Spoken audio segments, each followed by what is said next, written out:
my first memory of loving music happened so early. We would always go to the beach in the summer, and I would run from blanket to blanket, from family to family, and just sing. Yay, Taylor! Whoa! I got my first guitar when I was 8 or 9 years old. I couldn't motivate myself to learn because my fingers were too small. I always had the guitar around and had it in the corner. And when I was about 12, this magical twist of fate, the guy who my parents had hired to come fix my computer, I'm doing my homework, and he looks over and sees the guitar in the corner, and he was like, "Do you play guitar?" And I said, "Oh, no, I tried, but no." He said, "Do you want me to teach you a few chords?" And I was like, "Yeah, yes." That was that. I was just relentless about wanting to play all the time. I was songwriting for all of my free time after that.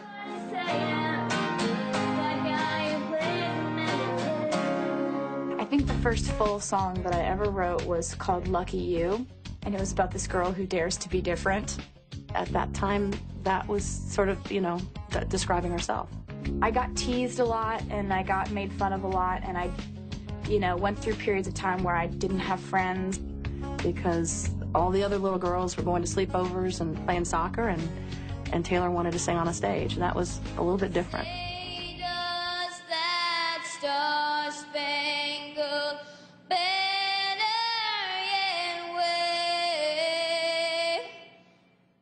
And I stood there in the middle of the giant basketball arena, and with my little sparkly American flag shirt and my white pants and my red headband. I was very patriotic looking. I don't think I had ever been that nervous in my life. Once again, Taylor Swift. They would do a write-up in the local paper, causing a not-so-fun day for me the next day at school. My worst time of the day was when I went to go pick up Taylor at school, and I would know that things maybe hadn't been so great that day at school, and so I knew I was going to hear whatever happened. And so that was tough as a mom to hear the ostracizing that went through, literally the shunning that would take place at school, where she would sit down at a table with her lunch tray and everyone would move. As a parent, there's nothing more painful than hearing that your child is in pain. You'll take any bullet for them, but you realize that this is also something that they have to go through. So that's when I got it in my mind that there was this magical place called Nashville where dreams come true, and Faith Hill got discovered, and I thought to myself, Nashville? Well, I've got to go there. I begged my parents for, I think, a solid year. Please, can we take a trip to Nashville? Just nonstop. I want to go to Nashville. Just relentlessly. It was all she talked about. So on spring break, we went to Nashville to go check it out. Everyone you meet in Nashville has the same dream, and a lot of them wanted to be exactly what I wanted to be, which was an artist, and want to be on the stage in front of a lot of people. Taylor would, say, "That's Mercury Records, pull over. I need to run my demo CD." I'd get out and I'd run up to the door. "Hi, I'm Taylor. I'm 11. I want a record deal. If you could give me a call, that would be awesome." And I knew that I had to figure out some way to be different, some way to get better and have more to offer. Music was something that was so necessary for me to be happy.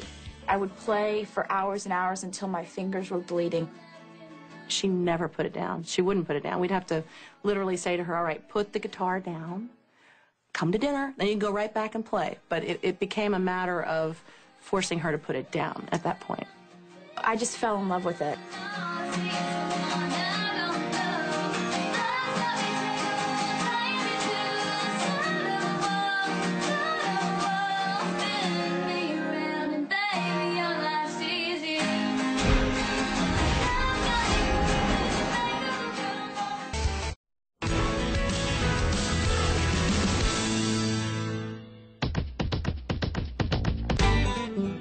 Decided to move to Nashville when Taylor had actually been offered a development deal. At that point, we knew we weren't just proud parents, and that maybe we should put her in the area where she could make the most of it. When I was 13, I landed a meeting with a record label in town, RCA. They gave me a development deal, which is basically like, we believe in you, kind of. We're gonna watch you. It's not like you're making an album now. Taylor and I would go in there sometimes once a week with new songs that she had written. They would look at us and say, well, it's getting a little closer. They weren't saying, yes, that's a great song, let's put it on a record. At the end of the year, they had a chance to either sign me or watch me for another year without commitment. They looked at us and said, you know what, we're not ready to offer a record deal. I did something that you don't usually do in Nashville when you have an in with a record label. I walked away because I had a feeling that I was not going to be able to record my own music that I'd written. I looked at her sort of panic-stricken, like, this is a major record label. You don't get that every day. Are you sure you want to walk away from this? And she said, absolutely. I had this showcase at the Bluebird Cafe, ironically the place where Faith Hill got discovered. And I played my guitar and sang a bunch of songs that I'd written. There was one guy in the audience named Scott Borchetta. So he came up to me after the show and he said, I want you on my record label, and I want you to write all your own music. And I was so excited. And I get a call from him later that week and he goes, hey, so good news is I want you on my record label.